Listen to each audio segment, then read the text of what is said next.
Live आप देख रहे हैं मेट्रो दिनांक टीवी न्यूज। आइए देखते हैं आज की खास खबर। मुंबई, महाराष्ट्र और देश के विकास के लिए मैंने किया घर वापसी। संजय निरुपम। मुंबई मालाड पूर्व स्थित अप्पापाड़ा आनंद नगर रिक्शा स्टैंड पर उत्तर पश्चिम मुंबई लोकसभा सीट से शिवसेना, भाजपा, एनसीपी, मनसे, आरपीआई, रासप महायुति के उम्मीदवार रविंद्र वायकर की जाहिर सभा का आयोजन किया गया। इस सभा में प्रमुख अतिथि के रूप में पूर्व सांसद संजय निरुपम उपस्थित थे। पूर्व सांसद संजय निरुपम ने विशाल सभा को संबोधित करते हुए महाविकास आघाड़ी के उम्मीदवार अमोल गजानन कीर्तिकर पर जमकर निशाना साधा। वहीं इस जाहिर सभा को सफल बनाने में शिवसेना नेता वैभव बरड़कर, पूर्व नगर सेवक आत्माराम चाचे, पूर्व नगर सेविका विनया विष्णु सावंत, धनश्री वैभव बरड़कर, शिवसेना नेता विष्णु सावंत, कृष्णा देसाई, भाजपा पदाधिकारी लाला साहेब उबाले, उत्तम शुक्ला, लोकेंद्र राठौड़ के अलावा महायुति के महिला, पुरुष, युवा पदाधिकारी, कार्यकर्ता एवं स्थानीय लोग भारी संख्या में उपस्थित होकर जाहिर सभा को सफल बनाने में अहम भूमिका निभाई। आइए देखते हैं मेट्रो दिनांक टीवी न्यूज पर महायुति के जाहिर सभा के दौरान शिवसेना के वरिष्ठ नेता एवं पूर्व सांसद संजय निरुपम, शिवसेना नेता वैभव बरड़कर, विष्णु सावंत, अरुण सुर्वे इत्यादी नेताओं ने क्या कुछ कहा। रवींद्र वायकर यांच्या प्रचारार्थ आयोजित आजची सभामध्ये उपस्थित श्री वैभव दादा बराडकर जी, विष्णु सावंत साहेब, अरुण सुर्वे जी, आत्माराम चाचे जी, लोकेंद्र राठौड़ जी, सुमन कथारिया मैडम, उत्तम शुक्ला जी, प्रथमेश पाटिल जी, विजय नाइक जी, नितिन स्वामी जी, विलास घुमने जी, कृष्णा देसाई जी, उबाले जी, और आज यहाँ अप्पापाड़े के इस नाके पे जहाँ वैभव बराडकर जी हर साल देवी की स्थापना करते हैं, वहाँ पर मौजूद इतनी सारी हमारी देवियाँ, भाइयों और बहनों, आप लोग सोच रहे होंगे कि अब तक तो ये कांग्रेस के मंच से बोलते थे, अचानक यहाँ कैसे आ गए। मैंने कांग्रेस छोड़ दी, या कह सकते कांग्रेस वालों ने मुझे निकाल दिया। जब वो निकालने की तैयारी कर रहे थे तो मैंने कहा क्यों अपना स्टेशनरी बर्बाद कर रहे हो, अपनी एनर्जी बर्बाद करो, मैं कल वैसे ही छोड़ दूंगा। फिर भी आखिरकार A4 साइज का एक कागज मुझे निकालने के लिए उन्हें बर्बाद कर दिया। मैंने कांग्रेस इसलिए छोड़ी कि कांग्रेस अब वो कांग्रेस नहीं है। आज दिल्ली से लेकर मुंबई तक जो कांग्रेस के नेता बैठे हैं, महास्वार्थी हैं वो। एक बार बाला साहब ठाकरे जी ने कांग्रेस के बारे में क्या कहा था, वो अगर बता दूंगा तो आप कांग्रेस के बारे में और कुछ कहने की जरूरत नहीं होगी। शिवाजी पार्क पर बाला साहब जी ने बोला कि ये कांग्रेस वाले स्काउंड्रल हैं। अब आपको स्काउंड्रल का मतलब मालूम नहीं होगा, मुझे भी नहीं मालूम था। स्काउंड्रल अंग्रेजी शब्द है। तो बोला मैं कभी भी कांग्रेस वालों के साथ नहीं जाऊंगा, और उससे पहले अगर कांग्रेस के साथ जाने की नौबत आएगी तो मैं अपनी दुकान बंद कर दूंगा, शिवसेना बंद कर दूंगा, लेकिन कांग्रेस के साथ नहीं दूंगा। क्यों? क्योंकि कांग्रेस वाले स्काउंड्रल है। तो मैंने स्काउंड्रल का अर्थ ढूंढने की कोशिश की डिक्शनरी में कि स्काउंड्रल का मतलब क्या होता है। तो हिंदी में इसका अर्थ होता है दुष्ट, नीच, लुच्चा, लफंगा। फिर मैंने चला उर्दू में ढूंढा जाए। उर्दू में क्या है स्काउंड्रलचा मीनिंग? हरामजादा,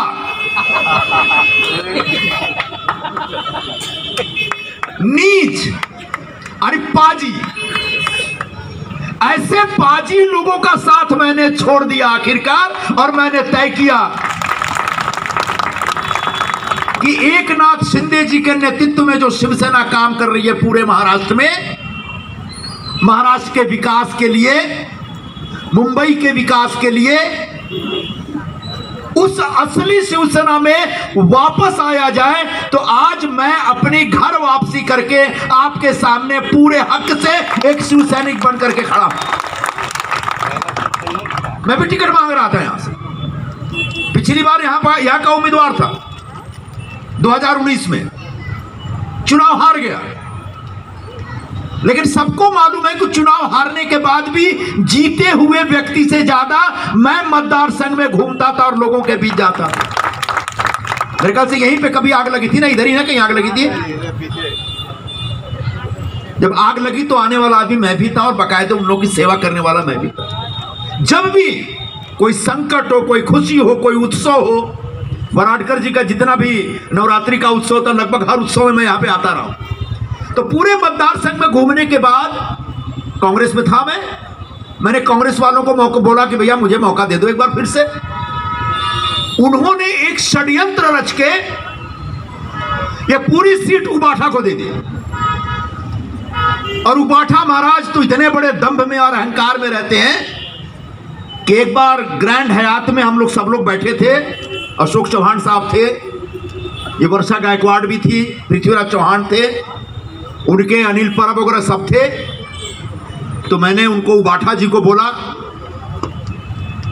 मैं कभी उनके बहुत करीब हुआ करता था, 2004-05 में छोड़ के कांग्रेस में आया था।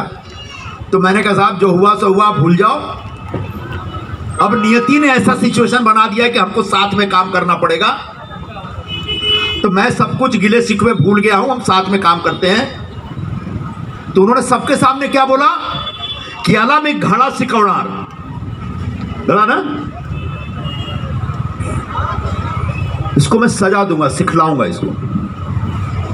तो मैंने कहा सिखलाने का काम तो सिर्फ ऊपर वाले का, नीचे वाला कभी किसी को सिखला नहीं पाता है। उस बदले की राजनीति के तहत उन लोगों ने जानबूझ के मुझे तकलीफ में डाला। और जब तकलीफ में डाला तो मैं शिंदे जी के पास था। शिंदे जी मेरे पुराने साथी हैं, शिवसेना के जमाने के साथी हैं। उन्हें कहा कि ठीक है आइए काम करते हैं मिलके। फिर उन्होंने एक निवेदन किया कि मुझे किन्हीं परिस्थितियों की वजह से यहाँ पर रविंद्र वायकर जी को उम्मीदवारी देनी पड़ रही है। संजय जी हम लोग मिलके साथ में काम करते हैं, आगे जाके बहुत कुछ करेंगे। मैं पीछे हटा। क्यों पीछे हटा? क्योंकि मैं चाहता हूं कि एकनाथ शिंदे जी की ताकत मजबूत होनी चाहिए। मैं चाहता हूं कि यह मामला सिर्फ मुंबई का अप्पापाड़ा का नहीं है, पूरे देश का सवाल है। पूरे देश को आगे ले जाने का एक कार्यक्रम चल रहा है। 10 वर्षों से प्रधानमंत्री नरेंद्र मोदी सत्ता के शिखर पर बैठे हैं।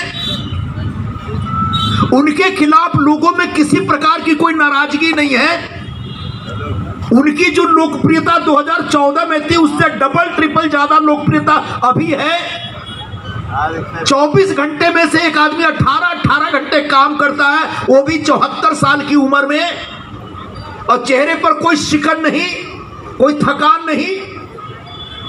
जब नवरात्रि होता है पूरे देश में घूमते हैं और सिर्फ पानी पे जीते हैं। नवरात्रि का उपवास उनका सिर्फ पानी पे होता है। उनका मान सम्मान बढ़ा रहा है। एक ऐसा आदमी जो पूरी दुनिया में हिंदुस्तान को, हिंदुस्तान की अर्थव्यवस्था को ताकत दे रहा है। पूरी दुनिया की बड़ी बड़ी ताकतें हमसे टकरा के गिर जा रही हैं। एक ऐसा आदमी जो पूरे हिंदुस्तान में सुरक्षा का माहौल बना के रखा है। पहले जब देखिए तब जहां तहां बम फटते रहते थे, आतंकवादी उत्पात मचाते रहते थे। अब पता नहीं आतंकवादी कहां चले गए। अब किसी की हिम्मत नहीं होती। कल परसों पाकिस्तान ने जो कश्मीर का हिस्सा ले रखा है, वहां पर पाकिस्तान के खिलाफ वहां के कश्मीरियों ने विरोध किया तो वहां पर भारत का तिरंगा लहरा रहा था। भारत का तिरंगा लेके पाकिस्तान में कश्मीरी अपनी आजादी की लड़ाई लड़ रहे हैं। मैंने कहा आज उस व्यक्ति यानी प्रधानमंत्री नरेंद्र मोदी के हाथ को मजबूत करने की आवश्यकता है, उनकी ताकत बढ़ाने की आवश्यकता है, उनके साथ खड़े होने की आवश्यकता है। और इसलिए मैंने मन महसूस करके फैसला किया कि अब इस मैदान में उतरना है और अपने उम्मीदवार रविंद्र वायकर को जिता करके यहां से खासदार बना करके भेजना है। यही निवेदन लेकर के आया हूं आपके सामने। जो हुआ सो हुआ, देश को आगे लेके जाना है। मोदी जी को तीसरी बार प्रधानमंत्री बनाना है, पंतप्रधान बनाना है। मोदी जी जो एक विकसित भारत का संकल्प और सपना लेकर के खड़े हैं कि 2047 तक यानी जब देश की आजादी का 100 साल पूरा होगा तब हिंदुस्तान एक विकसित हिंदुस्तान होना चाहिए, डेवलप्ड कंट्री होना चाहिए। जिसमें अप्पापाड़ा का पूरा विकास दिखेगा, जिसमें कुरार विलेज का पूरा विकास दिखेगा, जिसमें पूरे मुंबई का विकास दिखेगा। और वो सब शुरू हो गया है। पिछले 2 साल में जो रोड बन रहे हैं, जो पुल बन रहे हैं, वो देख करके लोग परेशान हैं, चौंधिया जा रही आंखें। आपने अटल सेतु कभी गए? अटल सेतु गए? इसमें से कितने लोग अटल सेतु गए? कोई नहीं गया। एक बार जाके देखिए। वाह भाई, आप लोग तो गए। 22 किलोमीटर लंबा पुल समंदर में बना है। और इस पुल को बनाने का काम कब शुरू हुआ? 2015-16 में, जब मोदी जी प्रधानमंत्री थे, फडणवीस जी मुख्यमंत्री थे। उससे 2015 से पहले 1985 में सबसे पहले यह पुल बनाने की योजना बनी थी। कांग्रेस के जमाने में 1985 में 1985 में वो पुल बनाने की योजना बनी। वो योजना बनती थी, बिगड़ती थी, बनती थी, फाइल इधर से उधर, उधर से इधर। कॉन्ट्रैक्टर तय होते, कमीशन देगा नहीं देगा, नहीं देगा, रद्द करो, ये करो, वो करे। 1985 से 2015 तक ये प्रोजेक्ट लटका पड़ा था। कई बार पार्लियामेंट में हम लोगों ने इस विषय को उठाया, याचा परमिशन नहीं, त्याचा परमिशन नहीं। लेकिन नरेंद्र मोदी के अंदर जो विकास को लेकर जिद है, उन्होंने फडणवीस जी को बैठाया, बोला मुझे ये पुल बनाना है, आने वाले 2 साल 3 साल में कंप्लीट करो। और मुझे आज खुशी होती है कि जो पुल मुंबई के लोगों के लिए एक सपना था, वो सपना आखिरकार अटल सेतु के रूप में तैयार हो गया, साकार हो गया। ये कोस्टल रोड बन रहा है। कोस्टल रोड की भी योजना 1990 की, 1990 में कोस्टल रोड का प्लान बन रहा था। आखिरकार उद्घाटन किया एकनाथ शिंदे जी ने, अभी वो भी ठीक है, आधा बना है, आधा आने वाले 2 साल में कंप्लीट हो जाएगा। मेट्रो, जिधर देखो उधर मेट्रो का जाल बिछा हुआ है। कोलाबा से लेके सिफ्ट तक अंडरग्राउंड मेट्रो बना है। कभी भी उसका उद्घाटन हो सकता है। जमीन के अंदर मेट्रो चलेगा। कांग्रेस के जमाने में सिर्फ एक मेट्रो बना, वर्सोवा से लेके घाटकोपर तक, उसके बाद कोई मेट्रो नहीं बना। आज बीजेपी और शिवसेना की सरकार आने के बाद हर तरफ मेट्रो चल रहा है। लोगों को पानी का, बिजली का जो भी इश्यू है, एक एक करके सॉल्व किया जा रहा है। तो एक विकास पुरुष, पूरे देश का विकास, मुंबई का विकास, अप्पापाड़ा का विकास, ये संकल्प लेकर के जब काम चल रहा है, तो निश्चित तौर पर इस संकल्प को पूरा करने में हमारा भी योगदान हो, आप सबका योगदान हो, ये बहुत आवश्यक है। हमारे सामने जो उम्मीदवार है रविंद्र वायकर, मेरे बहुत पुराने साथी हैं, कई मुद्दों पे हमारे मतभेद भी रहे, लेकिन वो एक मेहनती इंसान है। वो आदमी डेवलपमेंट का काम करता है। पूरे जोगेश्वरी इलाके में 1992 में वो पहली बार नगर सेवक बने, 3-4 बार नगर सेवक रहे, उसके बाद आमदार बने 2009 में। 2004 में मुझे याद है, मैं लोकसभा लड़ा था शिवसेना की तरफ से, और वो विधानसभा लड़े थे शिवसेना की तरफ से। वो थोड़ा वो चुनाव मैं भी नहीं जीत पाया, वो भी नहीं जीता। 2009 में जब डिलिमिटेशन हुआ तो वहां से जीत गया जोगेश्वरी से। लेकिन पूरे जोगेश्वरी का विकास करने में रविंद्र वायकर का जबरदस्त योगदान है। पढ़ा लिखा, सुशिक्षित, एक विकास की भूमिका लेके चलने वाला व्यक्ति, ऐसा उम्मीदवार शिंदे साहब ने शिवसेना, बीजेपी और राष्ट्रवादी कांग्रेस और आरपीआई के तरफ से महायुति का उम्मीदवार करके दिया है। ऐसे मन से ऐसे तमाम पार्टियों को मिला करके एक उम्मीदवार दिया, और ये उम्मीदवार निश्चित तौर पर आपके इलाके का उसी तरह विकास करेगा जैसा जोगेश्वरी में विकास हुआ। अब उनके सामने कौन सा उम्मीदवार है?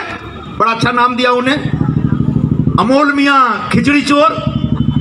अब खिचड़ी चोरी क्या है, जरा मैं आपको समझाना चाहता हूं। सबसे पहले मैंने इसका भांडा फोड़ा और जोर से समझाया सबके साथ।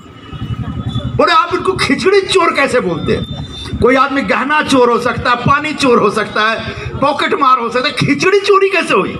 मैंने कहा बताता हूं।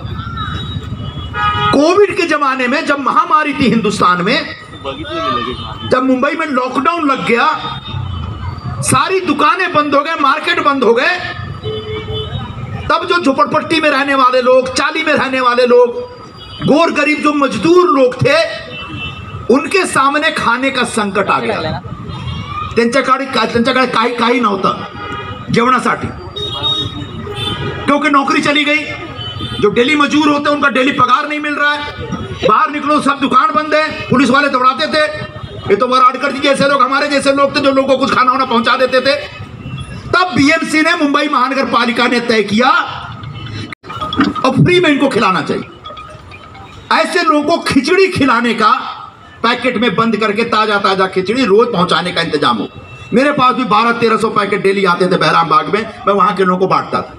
तो खिचड़ी सप्लाई करने के लिए 7-8 कॉन्ट्रैक्टर तय हुए, एग्जैक्ट मुझे संख्या नहीं मालूम, 7-8 के आसपास कॉन्ट्रैक्टर तय हुए। वो जो उबाठा वाले लोग हैं, जो मातोश्री में रहने वाले लोग हैं, तब बीएमसी पे उनका कब्जा था। उनका काम क्या था?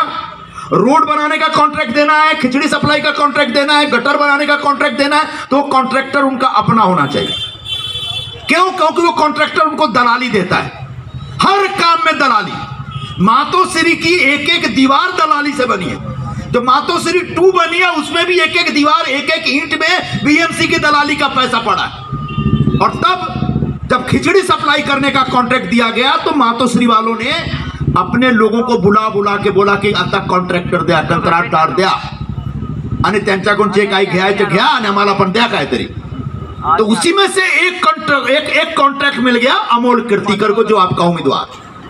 जब कॉन्ट्रैक्ट दिया गया तो बीएमसी ने बताया कि 33 रुपए में 300 ग्राम खिचड़ी आपको सप्लाई करना गरीब लोगों को। ये 33 रुपए हमसे लीजिए और गरीब लोगों को इसमें 300 ग्राम खिचड़ी बना के दे दीजिए। अब इसको अमोल कीर्तिकर के पास खिचड़ी बनाने का कोई एक्सपीरियंस नहीं, उसके पास अपना किचन भी नहीं था। वो जो जब टेंडर के लिए जो किचन का पेपर दिया जाता है, वो जोगेश्वरी के एक मुस्लिम दुकान है पर्सियन दरबार, उसका डॉक्यूमेंट अटैच करके दिया है। वो पर्सियन दरबार वाला मला काही माहित नाही, माझा डॉक्यूमेंट त्यांनी कसं चोरला मला काही माहित नाही। मतलब चोरी करके उसका डॉक्यूमेंट अटैच करके कॉन्ट्रैक्ट ले लिया। 33 रुपए में 300 ग्राम खिचड़ी सप्लाई करने का कॉन्ट्रैक्ट मिल गया। क्योंकि मातोश्री मेहरबान, अल्लाह मेहरबान तो गधा पहलवान, पुरानी कहावत है। ये भाई पहलवान हो गया, इसको मिल गया कॉन्ट्रैक्ट करोड़ों रुपए का। अब 33 रुपए में 300 ग्राम खिचड़ी सप्लाई करने का कॉन्ट्रैक्ट लेके अचानक जब खिचड़ी सप्लाई करने का टाइम आया तो इसके पास कोई अनुभव नहीं था, किचन भी नहीं था, तो उन्हें किसी दूसरे को सब कॉन्ट्रैक्ट दिया। इन्हें दूसरे को बुला के दिया, भाई तू बना के दे। अब जो दूसरे को दिया तो वो बोलेगा कि भाई मेरी कमाई क्या इसमें।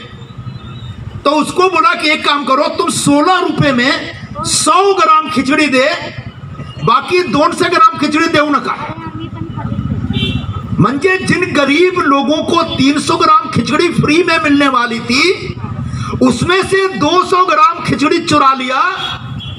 33 रुपए का टेंडर 16 रुपए में दे करके गरीब लोगों के पेट पर लात मार। अब बताओ, ऐसे खिचड़ी चोर को पार्लियामेंट में भेजना है? भेजना चाह रहे हैं? पता चला पार्लियामेंट में भी एक कैंटीन है, वहां भी दलाली खाना शुरू कर दिया। तो ऐसा खिचड़ी चोर जिसने गरीब लोगों की खिचड़ी खाई। याद करिए कोविड का जमाना, या जितने भी लोग हैं सबको कोविड का दौर याद होगा। हम सबको याद है, आंखों में पानी आ जाते थे, तड़प गए थे हम, पता नहीं आगे क्या होगा, आगे कुछ है कि नहीं। अच्छा, लोग एकदम हाहाकार मचा हुआ था। ऐसे दौर में जब वराडकर जी यहां पर कम्युनिटी किचन डाल करके गरीब लोगों को अपने जेब से पैसा डाल के खाना खिला रहे हैं, फवारा मार रहे हैं। हम लोग अनाज ले लेकर के इधर आते थे, हमारे मिथुन भाई इधर होंगे, कितना अनाज बेचते थे हम इनके हाथ से, रोज अनाज बेचते थे। और मुझे देने वाले थे, कुछ मैं खरीद लेता था, कुछ पहुंचा देते थे लोग। ये मुंह पे पट्टा बांध करके डेली में अपने घर के बाहर, बिल्डिंग के बाहर नीचे उतर के ट्रक में भर भर के अनाज भेजता था। हम लोग जब कोविड के जमाने में लोगों की सेवा कर रहे थे, तब ये शिवसेना उबाठा का उम्मीदवार, कांग्रेस का उम्मीदवार गरीब लोगों की खिचड़ी चुरा करके कमीशन खा रहा था। अब बोल सकते हैं कि भाई संजय निरुपम जी आप तो झूठ बोल रहे हैं, ऐसा कुछ नहीं हुआ। जिस कॉन्ट्रैक्टर को खिचड़ी का सप्लाई का ऑर्डर मिला था, उसी कॉन्ट्रैक्टर से इनके पर्सनल अकाउंट में, अमोल कीर्तिकर जी के पर्सनल अकाउंट में 1,60,00,000 रुपए पैसे आए हैं, चेक से क्लियर हुआ है। उसी कॉन्ट्रैक्टर से, उस कॉन्ट्रैक्टर से और भी लोगों को पैसा गया है। ये संजय राउत की बेटी के नाम पे, भाई के नाम पे, सबके नाम पे पैसा गया है। मानिए सब चोर मौसेरे भाई हैं, सब साथ में हैं। जब गरीब लोगों को तकलीफ है तो उस तकलीफ का नाजायज फायदा उठा करके दलाली खाने वाले लोग जो लोग हैं, वो ये मातोश्री में रहने वाले लोग और उनके आसपास के चट्टे बट्टे हैं। सब ऐसे लोगों को ऐसे लोगों को हराने का एक फैसला करना पड़ेगा। अप्पापाड़ा के इस चौराहे पर मैं आप लोगों से निवेदन करने आया हूं, गुजारिश करने आया हूं कि जाति पाति, हिंदी मराठी, हिंदू मुस्लिम सब भूल के चुपचाप एक तो मोदी जी का हाथ मजबूत करना है, दूसरा अपना अच्छा उम्मीदवार भेजना है, तीसरा एकनाथ शिंदे जी के नेतृत्व में जो महाराष्ट्र में काम चल रहा है सरकार की तरफ से, उस सरकार को गति प्रदान करने के लिए आपको वाइकर जी को यहां से भारी मतों से चुन करके भेजना है। अमोल मियां आजकल सचमुच मियां हो गए। मियां होना कोई गुनाह नहीं है, लेकिन बता कि तुम्हारा बाप कौन है। तो मियां बन गए तो बता असली क्या है तुम्हारा मामला। मेरे पास बहराम बाग के, जोगेश्वरी वेस्ट के, अंधेरी वेस्ट के लोग बताते हैं कि भैया ये दिन रात सिर्फ मुस्लिम इलाके में घूमता रहता, टोपी लगा लगा, और घूमते घूमते भी जैसा बराड़कर जी ने बताया कि बॉम्ब विस्फोट का एक 1993 12 मार्च 1993 याद रखिए। याद है किती जण आहे जो 12 मार्च जो सिरियल ब्लास्ट होता, सिरियल ब्लास्ट झाला होता ना मुंबई मध्ये 12 ठिकाणी। मैं तब सामना से स्कूटर लेके निकला था, पहला ब्लास्ट हुआ, भागा, दूसरा वाला तब तक मैं जब बांद्रा आया सी रोड पे, वहां एक ब्लास्ट देखा मैंने, जनाब बोलो अमोल मियां। तो 12 मार्च 1993 में जो मुंबई में ब्लास्ट हुआ, जिसमें 250 से ज्यादा लोग मारे गए, मुंबईकर मारे गए थे, जिसमें दाऊद इब्राहिम और उसके तमाम टाइगर मेमन, ये मेमन वो मेमन सबका हाथ था, उनके बीच का एक आदमी जो कि बम ब्लास्ट का आरोपी नहीं पर बम फोड़ा, मुंबई के बेगुनाह लोगों की जान ली, वो लोग आज अमोल कीर्तिकर, शिवसेना, उबाठा और कांग्रेस के उम्मीदवार के लिए वोट मांग रहे हैं। ऐसे लोगों के वोट मांगने के जो पाप है, उसके खिलाफ जवाब आपको देना और बताना है कि ऐसे बम विस्फोट के आरोपियों को हमको जरूरत नहीं। शिवसेना में हुआ क्या हुआ, जो प्रारंभ में मैं कहना शुरू कर रहा था, बाला साहब के एक स्टेटमेंट के आधार पर उनने बोला था कि ये कांग्रेस वाले छक्के हैं, उनने ही बोला था। आज उन्हीं छक्कों के साथ उद्धव ठाकरे घूम रहे हैं। बाला साहब ने बोला कि इन छक्कों के साथ जाने से बेहतर है मैं शिवसेना की दुकान बंद कर दूं। जब ये कांग्रेस के साथ गए तो पूरे हिंदुस्तान में उस समय शिवसेना, कांग्रेस, सारी पार्टी चैलेंज कर रहा हूं। जब 2019 में शिवसेना कांग्रेस का गठबंधन होता है, अलायंस होता है, युति होती है, और उद्धव ठाकरे चीफ मिनिस्टर बनाए जाते हैं, तो पूरे हिंदुस्तान में, पूरे मुंबई में, सारे पॉलिटिकल पार्टियों में अकेला मैं था जिसने कहा यह अलायंस गलत है, नहीं होना चाहिए। मेरी किसी ने सुनी नहीं। मैंने कहा ये कांग्रेस के लिए भी नुकसानदेह, शिवसेना के लिए भी नुकसानदेह, और बेमेल शादी है, एक अंधा एक काना, इनकी शादी हो रही है, ये शादी नहीं होनी चाहिए। फिर मैंने बोला कि ये 3 तिगाड़े काम बिगाड़े हैं, ये सरकार नहीं चलेगी। बोला कितने दिन चलेगी? प्रेस वालों ने पूछा, बोला 6 महीने, ज्यादा नहीं चलेगी। 2.5 साल में गिर गई सरकार। तो बोला आपने बोला था 6 महीने, 2.5 साल में गिर गई। मैंने कहा 2 साल कोविड पे था, सरकार कहां थी? वो तो फेसबुक पे थी।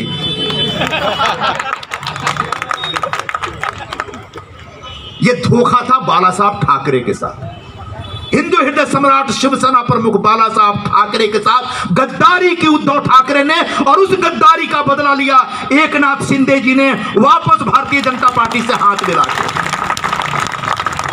अब पूछेंगे बीजेपी से इतना प्रेम क्यों भाई? इसलिए कि 2019 के विधानसभा चुनाव में शिवसेना और बीजेपी दोनों एक साथ चुनाव लड़े थे, दोनों ने 7-7 लोगों से वोट मांगा था। मुंबई के लोगों ने शिवसेना बीजेपी को एक साथ वोट दिया, सरकार में आई है, और सरकार, और इलेक्शन के बाद निकाल आने के बाद उद्धव ठाकरे पतली गली से निकल के कांग्रेस से हाथ मिलाने चले गए। उस कांग्रेस से जिसको बाला साहब ने कहा ये हरामजादा है, ये छक्के हैं, ये नीच हैं, लुच्चे हैं। ये गद्दारी थी मुंबई के मतदारों के साथ, ये गद्दारी थी मुंबई में, मुंबई के लोगों के साथ, ये गद्दारी बाला साहब ठाकरे के साथ थी। और उस गद्दारी का बदला लिया एकनाथ शिंदे जी ने अपने तमाम आमदारों और खासदारों के साथ वापस भारतीय जनता पार्टी के साथ बैठ के सत्ता स्थापित करने में। तो जो गद्दारी उद्धव ठाकरे जी ने किया, उस गद्दारी से बदला लेने का यह वक्त है। जो फोड़ा फोड़ी बोलते हैं ना, फोड़ा फोड़ी नहीं था। शिवसेना में जो भी स्वाभिमानी लोग थे सब जाकर के भारतीय जनता पार्टी के पास बैठे। आज उस 2022 की उस घटना के बाद पहला निवडणूक है, पहला चुनाव है, और पहले चुनाव में आपको फैसला देना पड़ेगा कि बाला साहब के साथ जितने गद्दारी की वो गलत था। यह इतिहास में दर्ज होने वाला है। 2022 के बाद ये पहला चुनाव, अगर ये चुनाव में वायकर जीत के आते हैं और आप अगर उनको जिताते हैं और धनुष्यबाण को आशीर्वाद देते हैं, तो निश्चित तौर पर यह मैसेज जाएगा, यह संदेशा जाएगा कि एकनाथ शिंदे जी ने जो किया वो सही किया और उद्धव ठाकरे जी ने जो किया वो गलत किया। तो उद्धव ठाकरे जो मुझे घड़ा सिखौड़ा कर कह रहे थे, अब उनको घड़ा सिखलाने का टाइम आ गया है, उनको सबक सिखलाने का टाइम आ गया है। इस चुनाव में, इस निवडणूक में वायकर जी को आने वाले 20 मई को मतदान का दिन है। आज 14 तारीख हो गया, 4 दिन और कैंपेन है। ये मत इंतजार करिए आप अपने घर में कि वराडकर जी कोणी कार्यकर्ता आला नाही, काय पत्रक दिला नाही, काही नाही, आले नाही आले नाही आले चालेल। धनुष्यबाण आहे, मोदी जी आहेत आणि वायकर जी तुमचे उमेदवार आहेत। तुम्ही 20 मेला सकाळी सकाळी उठून सवेरे सवेरे उठ के मतदान केंद्र पे जाइए। पहले मतदान और उसके बाद जलपान होता है। ये नहीं कि जरा जेवण बनवून जायचं आहे ना, नंतर बनवा तुम्ही, काय हरकत नाही। सकाळी जाना, जास्ती लांब लाइन नहीं असेल, छोटा मोटा लाइन रहेगा, घुस के जल्दी से वोट डाल के आना और अपना ही वोट डालना, दूसरे का वोट मत डाल देना। अभी पुणे में क्या हुआ, कांग्रेस का तो ऐसी दुर्गति हुई पड़ी है कि पुणे में कांग्रेस के शहर अध्यक्ष वोट डालने गए, सुबह से सोए हुए थे, दोपहर बाद उनको याद है कि आज वोटिंग का दिन है, जगह वोट डाल के आते। जब पहुंचे पता चला उनका वोट ऑलरेडी डाल दिए सब। एक कम्युनिस्ट पार्टी के नेता हैं जो कांग्रेस के हर मंच पे धर्मनिरपेक्षता पे भाषण देते हैं, डॉक्टर विशंबर चौधरी, आपने सुना होगा ना। विशंबर चौधरी बहुत बड़े बुद्धिजीवी हैं। देखिए बुद्धिजीवियों की हालत क्या है, कितना बैंकरप्ट है, कितना खत्म हो चुके हैं लोग। वोट डालने गए तो वोटर लिस्ट में नाम ही नहीं है। और मैंने काय का बुद्धिजीवी, झोपड़पट्टी में रहने वाला एक गरीब आदमी, वो भी अपना वोटर लिस्ट में नाम आए कि नहीं निश्चित कर दो। तो एवढे मोटे बुद्धिजीवी हैं, पता नहीं कौन से बुद्धिजीवी में जी रहे हैं, उनका नाम ही नहीं है वोटर लिस्ट में, जाके मतदान केंद्र से वापस आ गए। तो ये सब गलती नहीं करना है। मतदार यादी यांच्याकडे आहे, प्रत्येक विभागात आहे, तुम्ही तुमचं नाव बघा। नाही आहे जर तुमच्याकडे वोटर स्लिप नाही, आम्ही तुम्हाला पाठवणार। आजूबाजूला बघून घ्या की सगळ्यांना वोटर स्लिप भेटले की नहीं भेटले। सभी लोगों को वोटर स्लिप मिलना चाहिए और सुबह सुबह जल्दी जल्दी जाके दबा करके जो धनुष्यबाण का बटन है उसको आशीर्वाद दीजिए, बटन दबाइए, और वो बटन जो दबाएंगे वो सीधे आशीर्वाद मिलेगा मोदी जी को। मोदी जी तक संदेश जाएगा और मोदी जी दोबारा आएंगे। उसके बाद जो उनका संकल्प है, भारत को एक विकास की नई ऊंचाई पर लेके जाने का संकल्प है, वो संकल्प पूरा होगा। हम नहीं, कम से कम हमारा आने वाला जनरेशन एक विकसित हिंदुस्तान का नागरिक के तौर पे जाना जाएगा। और जब वो विकसित होगा तो बोलेगा कि हमारे पूर्वजों ने, हमारे माता पिता ने, हमारे पूर्वजों ने एक इतना बड़ा अच्छा। या ठिकाणी चौक सभेसाठी मोठ्या संख्येने उपस्थित प्रभाग क्रमांक 42-38 मधील सर्व शिवसैनिक आणि या आपापाडा विभागातील माझे सर्व रहिवासी आणि व्यासपीठावर विराजमान आपल्या सगळ्यांचे माजी खासदार श्री संजयजी निरुपम साहेब, आत्माराम चाचे साहेब, विष्णू सावंत साहेब, उत्तम शुक्लाजी, लाला उबाळेजी, बेबीताई पाटील, लोकेंद्र राठोड, अरुणजी सुर्वे, विलास हुमणे, नितीन स्वामी आणि आमच्या कंथारिया मॅडम, आपल्या सगळ्यांचं मनापासून स्वागत। काल आपल्याला व्यवस्थित बॅटिंग करता आली नाही, कार्यक्रम आपल्या घरचा आणि वक्ते एवढे मोठे, वेळेची मर्यादा, त्यामुळे व्यासपीठावर सुद्धा सगळ्यांना बसवता आलं नाही। त्यासाठी कालच्या कार्यक्रमासाठी मी बसलेल्या व्यासपीठाची मनापासून दिलगिरी व्यक्त करतो। आणि कालचा कार्यक्रम हा फार मोठा कार्यक्रम होता, तिथे आम्ही नगरसेवक वगैरे कोण छोटे छोटे दिसत नाही, पण बोलले हे घर आपलं आहे, आपल्या घरामध्ये तर आपल्या लोकांना बसायची पूर्ण संधी मिळाली पाहिजे, व्यासपीठ आपल्या लोकांनी भरलं पाहिजे, त्यांचा सन्मान झाला पाहिजे, म्हणून आजची सभा आपल्या आप्पापाड्याची घ्यायला लावली. काल आपली क्रांतीनगरची चौक सभा विष्णू सावंत साहेबांच्या वार्डात होती, ती काही कारणास्तव कालचा कार्यक्रम होता त्यामुळे रद्द करण्यात आली. परंतु आज आप्पापाड्याची चौक सभा आणि आप्पापाड्याने आत्तापर्यंत मागील 7 वर्षापासून तुम्ही मला इथे पाहिलात, आपण 7 वर्षापासून ज्या सभेचा विषय इथे मांडला तो विषय मी तडीस नेला. आता महानगरपालिकेच्या निवडणुका नाही आहेत, राज्य शासनाच्या निवडणुका नाही आहेत, त्यामुळे गल्ली गटर वॉटर मीटर रस्ते लाईट यांच्यावर आपल्याला आता बोलायला वेळ नाही आहे, कारण वेळेची मर्यादा आहे. पाटील निरुपम साहेब बसलेले आहेत. आपण त्या निवडणुका जशा येतील तसा त्या सगळ्यांचा त्या विषयाचा समाचार घेऊ, त्यांना कुणाला आपण सोडणार नाही. खोटं बोलणाऱ्यांना आपण पूर्ण त्या निवडणुकांच्या जेव्हा त्या निवडणुकीच्या प्रचार रॅली जेव्हा सुरू होतील त्यावेळेला सगळ्यांचा पर्दाफाश करू, या सगळ्यांचे बुरके फाडू.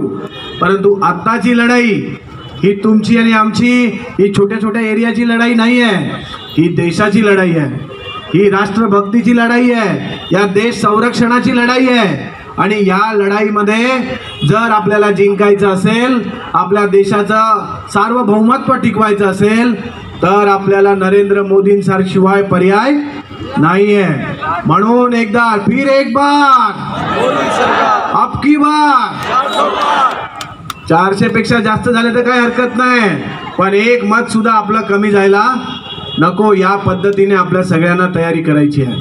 आपण सगळे मिळून कोणासाठी मत मागतोय?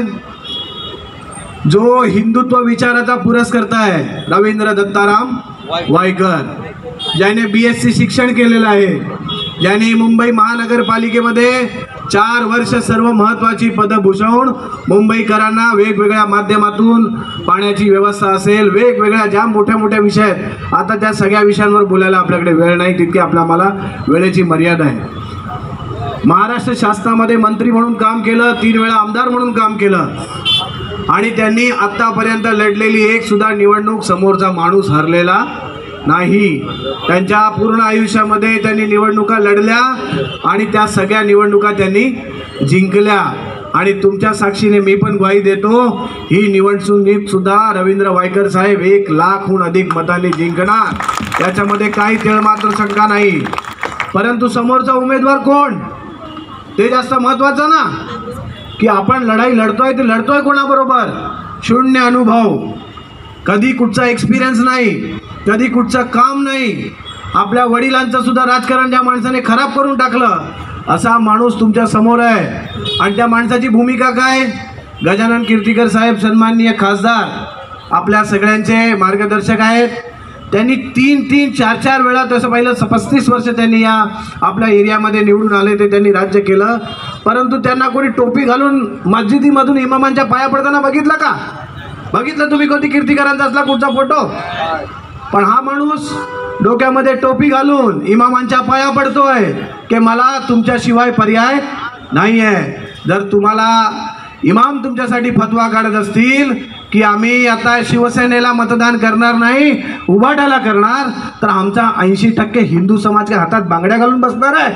आम्ही गप्प बसणार आहेत का? आम्ही सोडू का? एक जण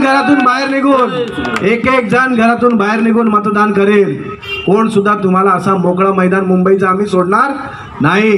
किती जरी आमचे बाटके झाले, टोप्या घातला नाही, गळ्यात काय काय घातला नाही, तुमच्या पाया पडले, म्हणून आम्ही आमची मतदान त्यांना देणार नाही. तुम्ही जा, त्यांचं मतदान घ्या आणि त्यांच्या घरात राहा आणि तिथे सुखी राहा. आमच्याकडे तुमची आवश्यकता नाही. आणि यांची डिग्री काय? जनाब अमोल मियाँ खिचडी चोर. डिग्री काय? यांनी BSc केली, यांच्याकडे डिग्री काय? जनाब अमोल मियाँ खिचडी चोर. खिचडीवाले पण बोलून काय फायदा नाही, खिचडी चोर ही यांची डिग्री. आणि संगी साथी कोण? मुंबईचे ब्रॉम्बासचे आरोपी, ज्यांनी या मुंबईला हादरवलं, कित्येक माता भगिनींच्या डोक्यावरचं कुंकू पुसलं, कित्येक लहान बाळांना अनाथ बनवलं. अशा लोकांना घेऊन तुम्ही प्रचार करताय? इतकी लाचारी, इतका तुमच्यातलं हिंदुत्व, इतका तुमच्यातला माणूस मरून गेला.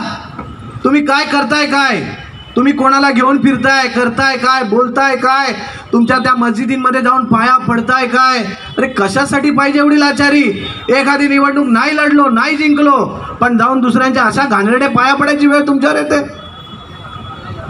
आणि तुम्ही म्हणता आम्ही हिंदुत्वाचे पुरस्कर्ते. उद्धवजी म्हणतात तिकडनं हिंदुत्व म्हणजे आम्ही, आमचं हिंदुत्व. अरे तुमचं हिंदुत्व जर हे असेल तर ते हिंदुत्व आम्हाला नको आहे. आम्हाला आमच्या मुली बाळी उद्या संरक्षित ठेवायच्या आहे, आम्हाला आमचं घर रक्षित ठेवायचं आहे, भारताची सीमा आहे तशी ठेवायची आहे. म्हणून आम्हाला हिंदुत्व पाहिजे, म्हणून आम्हाला आमचा उमेदवार निवडून आला पाहिजे, म्हणून केंद्रामध्ये नरेंद्र मोदी पाहिजेत.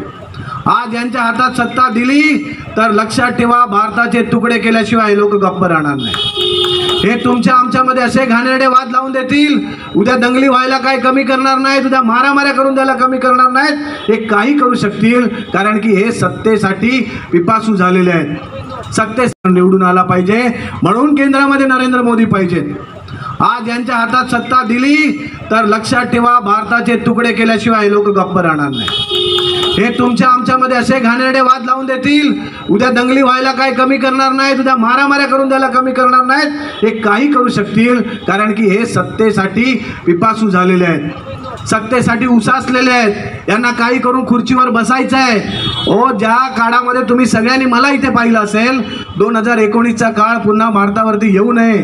कोविड काळामध्ये जेव्हा या इथे बाजूला आपला कम्युनिटी किचन चालू होतं, आमच्या घरातले पैसे टाकून ह्याच्या त्याच्याकडे पैसे मागून आपण 4 महिने कम्युनिटी किचन या बाजूला इथे चालवत होतो, की का लोकांच्या घरात घास जाऊ दे, आपल्याकडे जी देवाने दिलेली क्षमता आहे, आपल्याकडे जी ताकद आहे, लोकांना त्याची मदत होऊ दे. आम्ही सॅनिटायझर स्प्रे करत होतो स्वतःच्या खिशातल्या पैशाने, आम्ही लोकांना जेवण देऊन होतो स्वतःच्या खिशातल्या पैशाने, महानगरपालिकेकडून आलेल्या औषध सामग्री आम्ही पुरवतच होतो. परंतु यांनी काय केलं, जे महानगरपालिकेने रुग्णांना आणि जे घरात बसलेले लोक होते त्यांच्यासाठी खिचडीचं एक पॉकेट दिलेलं, त्याच्यामध्ये सुद्धा करोडो रुपयाचा भ्रष्टाचार तुम्ही केला. तुमच्या खात्यात ते पैसे आले, आज तुम्हाला जेलमध्ये जायची वेळ आली म्हणून तुम्ही शिंदे साहेबांबद्दल वाईट बोलता.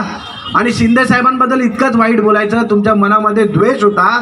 जर तो माणूस चांगला नाही असं तुम्हाला वाटत होतं, मग त्यांच्या निधीतून स्वनिधीचे बोर्ड लावायची काय गरज होती. अख्ख्या कुरार विलेजमध्ये तुम्ही पाहिलं असेल की नवीन प्रकरण महाराष्ट्र शासनामध्ये कुठच्या रेकॉर्डवर नाही, यांनी नवीन प्रकरण आणलं बाहेर यांच्या स्वनिधीतून. अरे तो निधी तुमचा नव्हता, तो निधी गजानन कीर्तीकरांना एकनाथ शिंदे साहेबांनी दिलेला होता. एवढा स्वाभिमान होता तो नाही वापरायचा, तो सांगायचा मी त्या व्यवहारात पडणार नाही, मी तिकडे नाही, माझा पक्ष तिकडे नाही, माझा पक्ष इकडे आहे. तर तुम्हाला आमचा निधी चालतो, तुम्हाला आमचा निधी चालतो, तुम्हाला आमचे पैसे चालतात. आमच्या सत्तेच्या जीवावर महानगरपालिकेमध्ये जाऊन दादागिरी करायला चालते, आमच्या सत्तेच्या जीवावर जाऊन SRA मध्ये LOI काढायला समजतात, आमच्या सत्तेच्या जीवावर म्हाडामध्ये दादागिरी करायला समजते. आणि निवडणूक आली की तुम्ही बैमानासारखे तिकडे जाणार आणि तुम्ही कोणाला नावं ठेवणार या लोकांना. हे छोटे छोटे चाचे साहेब असेल, विष्णू सावंत साहेब असतील, हे छोटे छोटे कार्यकर्ते जे आपल्या नगरातल्या लोकांसाठी विचार करतात, त्यांच्यासाठी कामं करायची इच्छा ठेवतात, त्यांना आपल्या नगराचं भलं करायचं आहे, त्यांना पुढे घेऊन जायचं आहे म्हणून काम करतात, त्यांना तुम्ही नावं ठेवायला निघाले.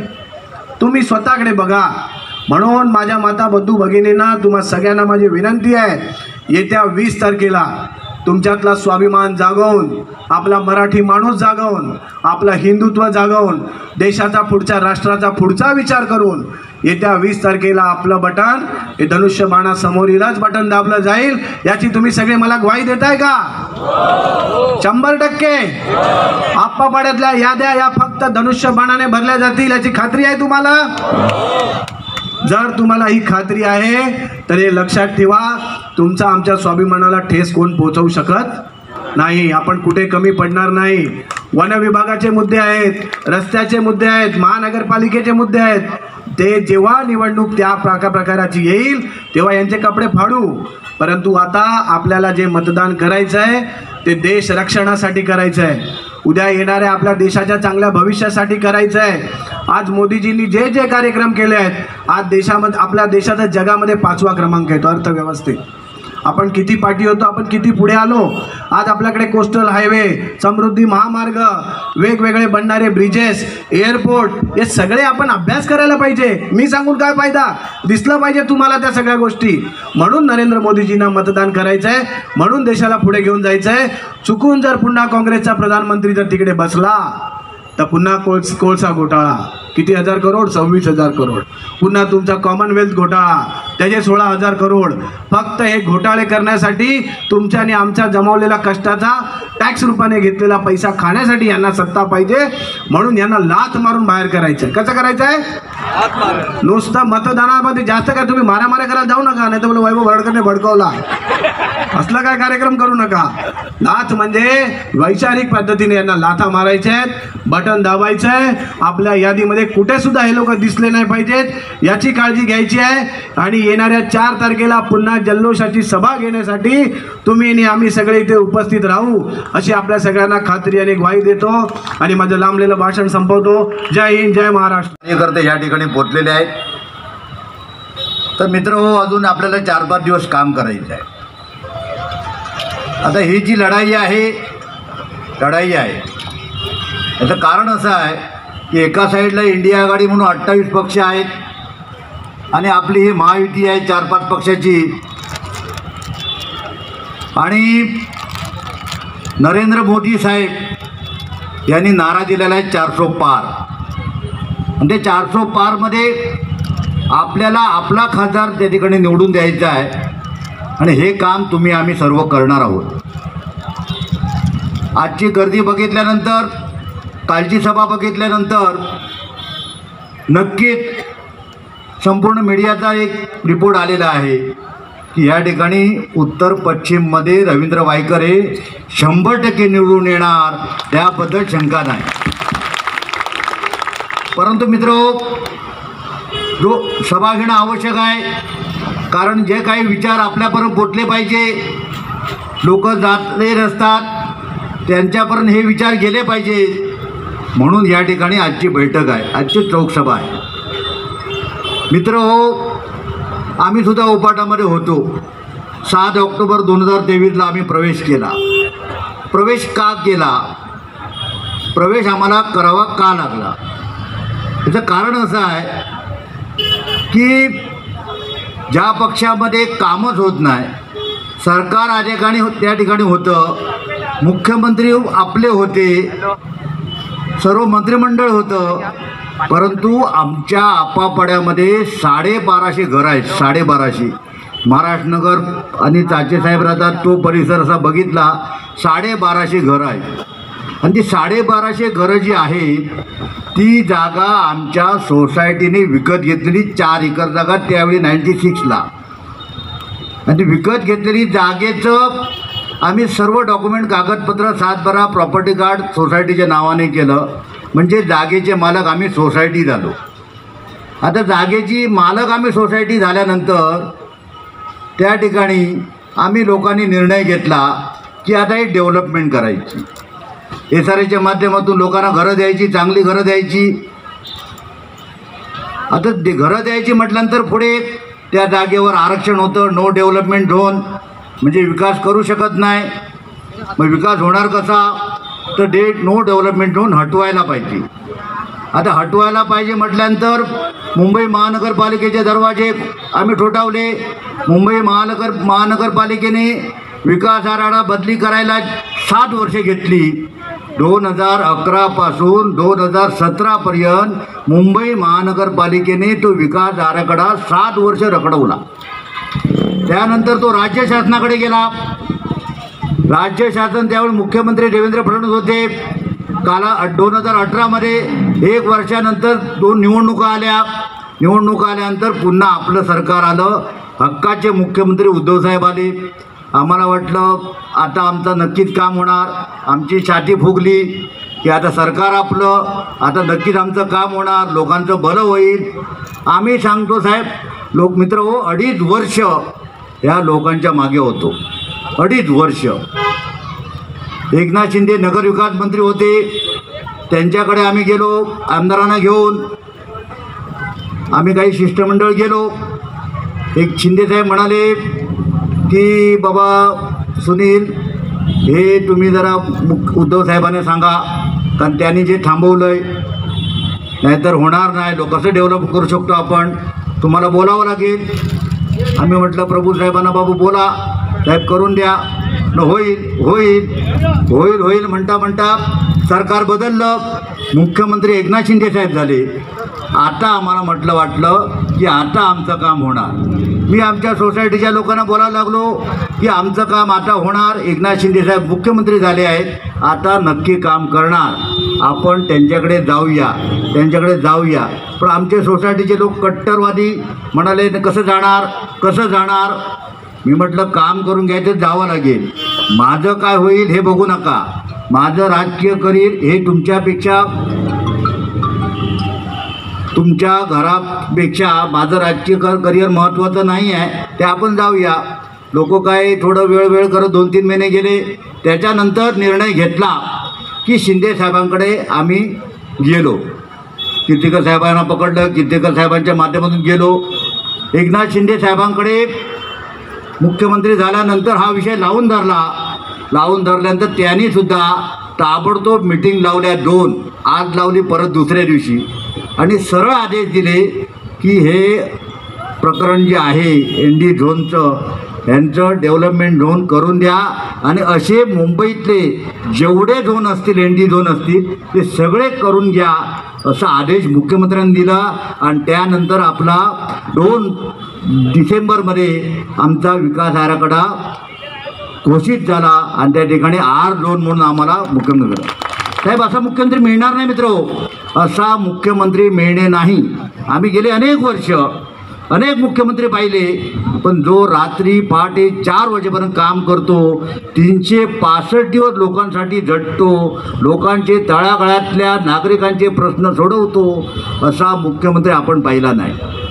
KM हॉस्पिटल असेल, नायर हॉस्पिटल असेल, सायन हॉस्पिटल असेल, त्या हॉस्पिटलमध्ये रुग्णांना बरोबर सुविधा मिळत आहेत किंवा नाही, तिथे काय अडचणी आहेत, तिथे कुठल्या मशिनरी बंद आहेत, बरोबर स्टाफ काम करतो किंवा नाही, हे बघणारा संवेदनशील मुख्यमंत्री एकनाथ शिंदे. आणि असे अनेक प्रश्न आहेत. महिलांसाठी योजना राबवल्या आहेत, लेक लाडकीसारखी योजना त्यांनी आणली. मोदी साहेबांनी शासन आपल्या दारीच्या माध्यमातून लोकांपर्यंत मोठमोठ्या छोट्या मोठ्या सर्व योजना पोहोचवण्याचं काम शिंदे साहेबांनी केलं. नरेंद्र मोदी हे देशाचे पंतप्रधान आहे. आज आपल्या देशाची पातळी उंचावर नेऊन ठेवण्याचं काम नरेंद्र मोदींनी केलं, आणि अनेक आपल्या 370 कलम हटवलं.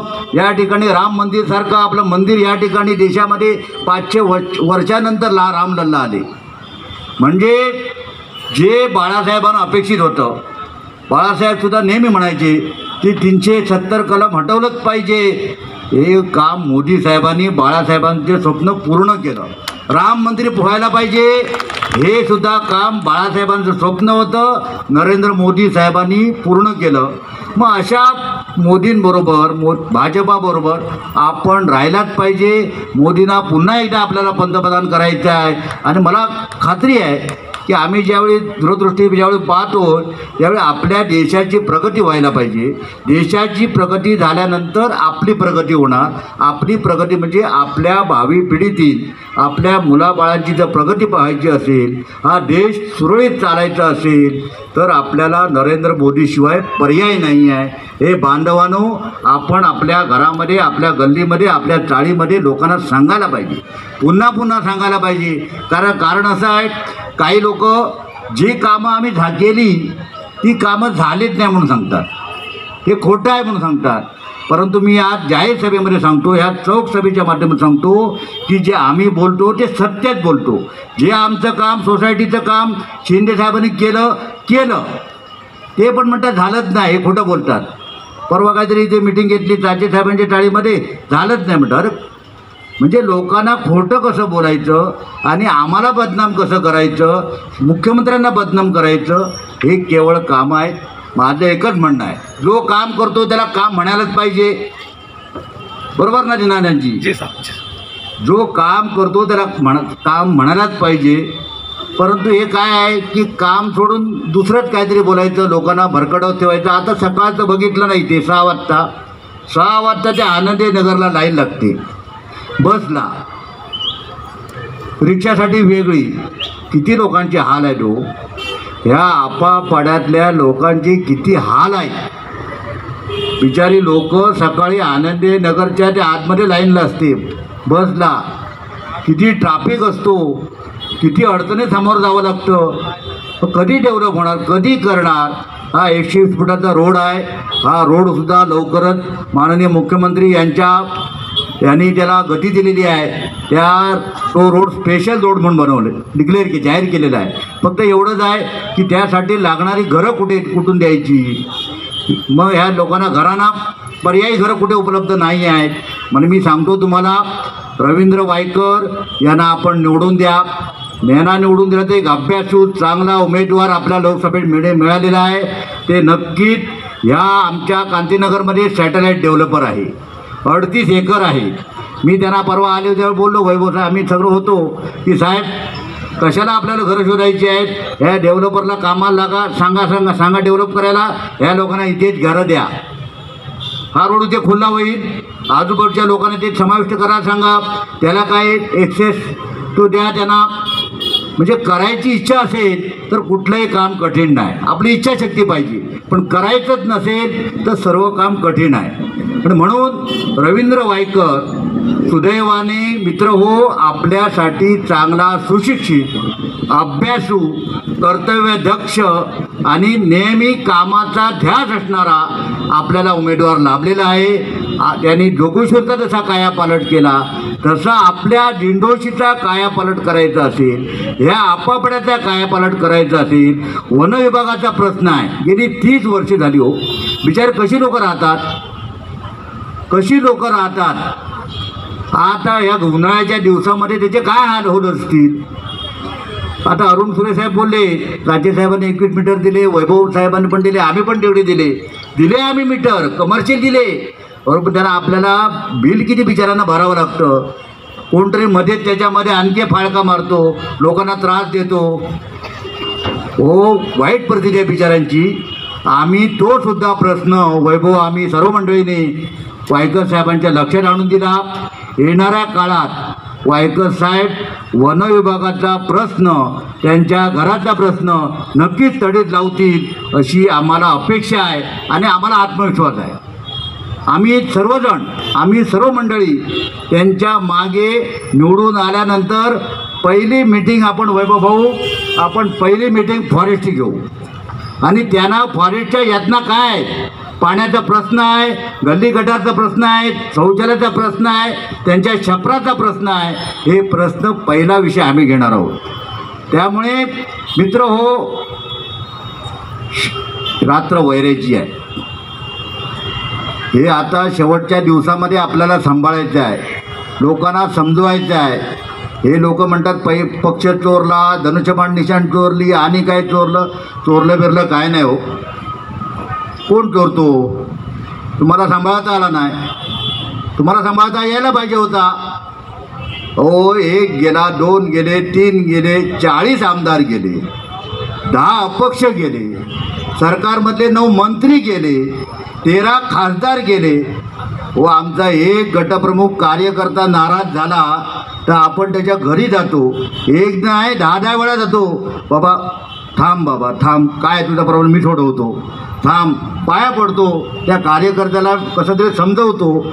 40 गेले, 50 गेले, 9 मंत्री गेले, 13 खासदार गेले, एवढे नगरसेवक गेले, तरी पण कुठेतरी आमची इच्छा होती की शिवसेनासारखा बाळासाहेबांचा पक्ष टिकून राहायला पाहिजे, कुठेतरी त्याच्यामध्ये पॅचअप व्हायला पाहिजे होतं, मिटवायला पाहिजे होतं. ही सगळ्यांची इच्छा होती, सर्वांची इच्छा होती.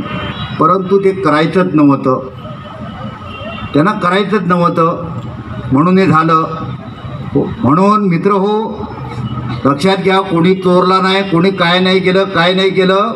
ह्यानी ते जाण्यासाठी पक्ष, ते काही ज्यांना जमत नव्हतं, हे कसे जातील. हे मतदान या दिंडोशी विधानसभेतून आपल्या वॉर्डमधून वॉर्ड नंबर 42 आणि 38 जास्तीत जास्त मतदान व्हायला पाहिजे. इथे होणार ना? एक क्रांती करा. आपल्याला अगर या आप्पापड्याचा विकास करायचा असेल तर आपला पर्याय फक्त धनुष्यबाग, बाकी कोण नाही. ते काल बघितलं ना, वादळ आल्यावर आणि पाऊस पडला, मशाळ विजली आहे. मला वाटतं शुक्लाजीने सांगितलं, चांगल्या भाषेत सांगितलं. आता त्याला कुठचा तरी अजून कुठचा तरी मला वाटतं मशाल तर होऊच घ्या, अभी छत्री बित्री देखना पडेगा वो लोग के लिए. म्हणून त्यांच्याबद्दल विचार करू नका. फक्त एकच विचार करा, बाळासाहेबांचा निशाणी धनुष्यबाण, आपला उमेदवार रवींद्र वायकर त्यांची निशाणी आहे धनुष्यबाण. किती नंबर? 2 नंबर. 2 नंबरवरती बटन दाबून आपल्या या अप्पापाड्यामधून चांगल्या पद्धतीने मतदान, विक्रमी मतदान करा अशी मी तुम्हाला हात जोडून विनंती करतो आणि मी इथं थांबतो. जय हिंद, जय महाराष्ट्र. 40 से ज़्यादा सीटें आएंगी महायुति की और कांग्रेस और उबाठा शायद मुंबई में 0 पर आउट हो जाए, ये माहौल है. क्योंकि मुंबई के लोगों में एक ज़बरदस्त जोश है मोदी जी को तीसरी बार प्रधानमंत्री बनाने का, और उस जोश की वजह से वो वोटों में तब्दील होकर के एकदम एक उम्मीदवार को जिताने के लिए तैयार है. निरुपम साहब, जैसे 400 पार की नारे लगा रहे हैं आप लोग, सब जगह देखा, अभी भी निरुपम भरत साहब लगा रहे हैं, सभी ने क्या कहता, क्या मानते हैं 400 पार होगा? बिल्कुल हो सकता है. 450. जिस तरीके से मोदी जी को लेकर के जोश है लोगों में और जिस तरीके से कांग्रेस के प्रति निराशा है लोगों के मन में, पूरे देश में कांग्रेस पहली बार 300 सीट पर लड़ रही है. उनका जो स्ट्राइक रेट है ना जीतने का, वो 8% है. मतलब 24, 25, 30 सीटों से ज़्यादा नहीं आने वाली है. तो कांग्रेस की सीटें कम होंगी और उसका फायदा भारतीय जनता पार्टी को होते दिख रहा है. 400 पार हो भी सकता है. निरुपम साहब, जिस तरह से आपने खिचड़ी चोर का अमूल के ऊपर गंभीर आपने आरोप लगाया, जैसा कि हर जगह आप सभा में बोल रहे हैं कि नहीं, अगर मैं खिचड़ी चोर होता तो मेरे ऊपर FIR मामला दर्ज हुआ होता, मुझे जेल में रहता. अगर मैं खिचड़ी चोर हूँ तो मुझे जेल में डालने की हिम्मत सरकार क्यों नहीं कर रही है? उनका वो सपना भी साकार हो जाएगा, कोई दिक्कत नहीं है. क्योंकि ईडी का काम करने का एक तरीका होता है. वो 1-2 बार पहले इंटरोगेशन के लिए बुलाते हैं. ईडी पूरे मामले की जांच कर रही है. इंटरोगेशन के बाद अगर उसको ईडी को इसमें तथ्य मिलेगा तो निश्चित तौर पर एक्शन लिया जाएगा. और एक तथ्य सबकी आंखों के सामने जोर जोर से चिल्ला के कह रहा है, और वो तथ्य ये है कि अमोल कीर्तिकर के अकाउंट में 1 करोड़ 60 लाख रुपए उस कॉन्ट्रैक्टर के अकाउंट से गया है जिसको खिचड़ी सप्लाई करने का कॉन्ट्रैक्ट मिला था. निरुपम साहब, मैं ये मेरे चैनल और सुप्रीम समाचार के माध्यम से आप पूरे ये मतदाताओं को एक क्या संदेश के रूप में क्या बोलना चाहते हैं? मैं पूरे दिनोसी विभाग के मतदाताओं से गुजारिश करूंगा विनम्रतापूर्वक कि इस बार कोई गलती मत करिएगा. रविंद्र वायकर को अपने सारे वोट दे करके अपना खासदार बना करके दिल्ली भेजिए. धन्यवाद. आप पूछो टेंशन नहीं. भरतकर साहब, जिस तरह से आपने आज विशाल चौक का आयोजन किया था, जिसमें रविंद्र वायकर साहब के जो प्रचार आप कर रहे हैं, उसके साथ में आज हमारे पूर्व सांसद संजय निरुपम जी उपस्थित थे. बहुत विशाल समारोह. आज क्या कुछ कहना चाहते हैं सर? जो इसका मुख्य उद्देश्य क्या है? जो इतना बड़ा सवाल लिए थे, क्या उद्देश्य है? इलेक्शन है, इलेक्शन में चौक सभाएं होती रहती है, उसमें की एक चौक सभा ये भी है, पर इसके अंदर के मुद्दे बहुत ज़्यादा महत्वपूर्ण है. इसका रीज़न ऐसा है, आपके सामने एक उम्मीदवार है रविंद्र वायकर, उनका एजुकेशन, उनका काम, उनकी डिग्री, उन्होंने इनका एक्सपीरियंस, और सामने एक उम्मीदवार है जो चुनाव जीतने के लिए इतना बुरी तरह से लाचार हो गया है, कहाँ जाके टोपी पहन रहा है, कहाँ किसके पाँव पड़ रहा है, खिचड़ी में घोटाला है, और आतंकवादियों को साथ में लेकर प्रचार कर. ये सारी चीज़ें लोगों को मालूम होनी चाहिए. जब तक ये लोगों को मालूम नहीं होगी, आप चुनाव जीतने के लिए आप कौन सी रणनीति इस्तेमाल कर रहे हैं, ये सामान्य लोगों को मालूम होना चाहिए. अब मुंबई, यहाँ पे मुंबई दिल्ली जिस वजह से वो बॉम्ब ब्लास्ट के आरोपियों को साथ में लेके आप प्रचार कर रहे हैं. आपका खिचड़ी का डिग्री आपके साथ में है, आपकी कोई डिग्री नहीं है, आपका कोई एक्सपीरियंस नहीं है. उसके बाद आप शिवसेना, भारतीय जनता पार्टी, रिपाई, मनसे और इतर सारे सब पक्ष के जो हमारे साथ में महायुति के जो पार्टीज़ हैं, उनको आप चैलेंज कर रहे हैं. आप उनके बारे में जिस तरीके से आप जो षड्यंत्र रचा रहे हैं वो गलत है. सर, जिस तरह से गंभीर आपने आरोप लगा कि अमोल मियाँ जैसा बोला टोपी के लिए, इस तरह से जो आपके पास कोई प्रूफ है क्या कि जो अमोल मियाँ कहीं लिखा गया है और कुछ भी आप बोलते रहते हैं, ऐसा चलता है? हातच्या कंगणाला आरसा कशाला, हम लोग में कहावत है, हाथच्या कंगणाला आरसी कशाला, बरोबर है जी. तो मैं आपको दिखाई देता हूँ, अभी मैंने वैसे व्हाट्सएप पे आपको भेजा है. हाँ. अब इसी में हमने इसी वजह से कहा कि जनाब अमोल मियाँ, आपको भी दिखना चाहिए, हम गलत नहीं बोल सकते. और दूसरी बात मैंने कही, ये भी मेरे साथ में ही रहता है, साथ मटेरियल साथ में लेके घूमते हम लोग. ये है बॉम्ब ब्लास्ट के आरोप. जिनके साथ ये घूमते समय के वीडियो प्रचार इनके लिए वोट मांग रहे हैं, ये कहानी है। और इसके बाद में जनाब क्यों नहीं कहूँ, इसमें लिखा है, आप पढ़ सकते हो, मराठी आती है, पढ़ सकते हैं, उर्दू मुझे नहीं आता, मगर पढ़ सकता है, मगर समाज पढ़ सकता है सर, समाज पढ़ सकता है। आज लोगों को ये सारी चीजें समझ में। वैभव जी, आप जो दिखा रहे हैं इस पे पहली बार उर्दू में प्रचार किया जा रहा है। अब तक ये पहली बार मुंबई में हो रहा है शिवसेना की तौर पे। शिवसेना पार्टी जिसका तुम नाम लगाते हो, उद्धव बाला साहेब ठाकरे, बाला साहब का भी नाम आप इस्तेमाल कर रहे हो, और वो शिवसेना उर्दू में पैम्पलेट छपा रही है लोगों को लुभाने के लिए, उनके वोट लेने के लिए। आज अगर तुम 20% लोगों के बारे में सोचोगे तो 80% किसके लोग? इनके बारे में भी तो आपको सोचना है। अगर ये आपके बारे में सोच लेंगे तो आपकी राजनीति का क्या होगा, आप समझ रहे हैं। मगर साहब, जिस तरह से आप इस तरह से गंभीर आरोप लगाए, ये मगर ये जो चुनाव प्रचार आपको किस तरह से चल रहा है साहब? आप वो तुमका तो एक आरोप है, तुमका तो एक बार भी प्रचार फेरी नहीं हो पाई और चौक सभा पे एकदम इनका एक अंदर से हमला कर रहे हैं कि वायकर साहब हमारे साथ में, भरतकर साहब हमारे साथ में है। हाँ, ये अंदर की बात है, तो ये सब कहाँ? देखिए, ये चुनाव, ये 15 दिन का चुनाव होता है, इसमें अलग अलग मुद्दों पे लोग अपने सामने अपनी भावनाएं, अपने विचार लोगों के सामने रखते हैं, इसमें कोई दो राय नहीं है। पर उसको कोई पीछे ग्राउंड होना चाहिए। अगर मैं कुछ बोल रहा हूँ, उसके पीछे कुछ तो कारण होना चाहिए, कुछ तो मेरे हाथ में सबूत होना चाहिए, तब मैं उसके बारे में बोलूँ तो बात सही है। मेरे हाथ में कुछ सबूत ही नहीं है, बेबुनियाद बातें करने में कोई मतलब नहीं होता। और अमोल कीर्तिकर, उनकी जो गैंग है, अभी कीर्तिकर तक की हम लोग बात कर रहे थे, अब उनकी जो गैंग है, उन गैंग की भी क्वालिफिकेशन क्या है ये भी देखना जरूरी है। उनकी जो गैंग है जो यहाँ पे काम कर रही है, उन्होंने कई सारे शिव सैनिकों का पैसा डुबाया है। तुम्हें मैं घर दिलाता हूँ SRA में, कई सारे, आपको भी इसके बारे में जानकारी होगी, नहीं ऐसी बात नहीं है। कई सारे और प्योर शिव सैनिक जिन्होंने अपनी लाइफ का नौकरी करके पैसा जमाया और वो पैसा किसी के हाथ में थमाया, उस व्यक्ति ने मैं घर देता हूँ, मैं तुमको इस बिल्डिंग में घर देता हूँ, उस बिल्डिंग में घर देता हूँ, ऐसा बोल के लोगों को जिस तरीके से फंसाया, ये सच है। अमोल कीर्तिकर, उसकी गैंग, इनकी क्वालिटी क्या है, ये लोगों को मालूम होना चाहिए। और दूसरा, उनके साथ में और कोई घूम रहे हैं, उनकी भी क्वालिटी चेक करनी चाहिए।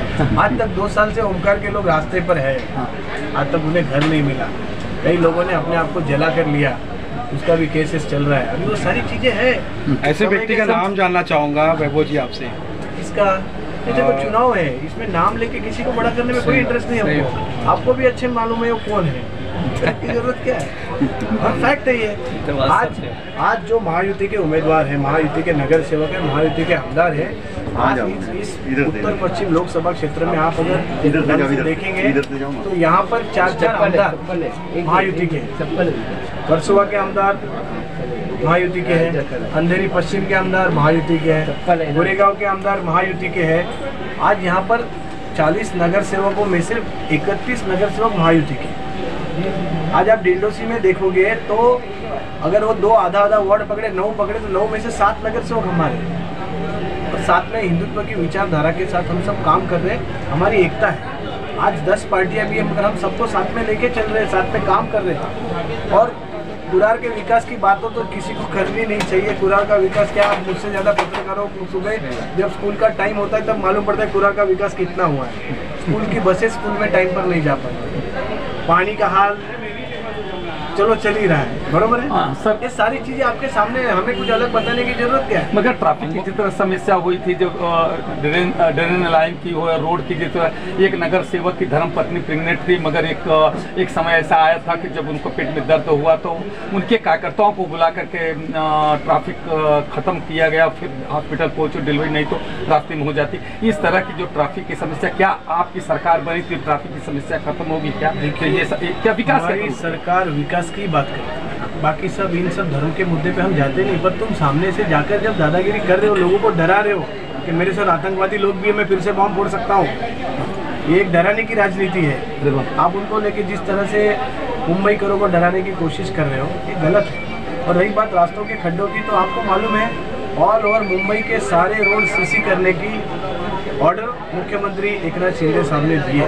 सालों से इन्हीं रोडों पे खड्डे होते थे, फिर बारिश में फिर वो डांबर निकल जाता था, फिर उस पर डांबर लगा के इसका कमीशन किसको जाता था, आपके सामने। आज ये सारी चीजें हो रही है, इसका केवल एक व्यक्ति है, एकनाथ शिंदे साहब। राज्य में एकनाथ शिंदे साहब, देवेंद्र जी, अजीत दादा पवार, इनके माध्यम से जो विकास हो रहा है वो विकास की राजनीति और किए हुए काम के ऊपर हम लोग वोट मांगने सामने जा रहे हैं। आपके सामने क्या है, आपके साथ में क्या है? कुछ लोगों ने कहा, मैंने सुना, भाई मैं नहीं कहता हूँ, जो नहीं हुआ बाप का वो क्या होगा आपका, ऐसा भी लोगों ने कहा। इसी सवाल पे मैं जानना चाहूँगा, राजधर्म निभाने की बात उनके पिता करते हैं, हालांकि कहीं ना कहीं अटकलें लगाई जा रही है कि अब वो प्रचार में नहीं आ रहे हैं, लोगों के सामने नहीं आ रहे हैं, तो ऐसे में किस नज़रिए से देखा जाए? उन्होंने अपना राजधर्म निभाया है। उन्होंने जब से उम्मीदवार रविंद्र वाइकर जी उम्मीदवार डिक्लेयर हुए, हर मीटिंग उन्होंने अटेंड की है। अब हर जगह पर वो नहीं जा पाते, उनकी उम्र भी उस तरीके से है, उनको तकलीफ है, तो हम लोगों भी उनको हर जगह नहीं लेके जाते, उनको तकलीफ नहीं देते, मगर बड़ी सभाएं जहाँ पर भी होती वहाँ पर वो उपस्थित रहते हैं। मगर साहब, जिस तरह से ये भी कहा जा रहा है कि अब 4 दिन के बाद फिर जो घर गए हैं घर वापसी उनको मजबूर होकर करना पड़ेगा, क्योंकि मेरी सरकार आने वाली है। इस पर क्या? ठीक है, कॉन्फिडेंस है उनका, और हमें कॉन्फिडेंस तोड़ने में मजा आता है।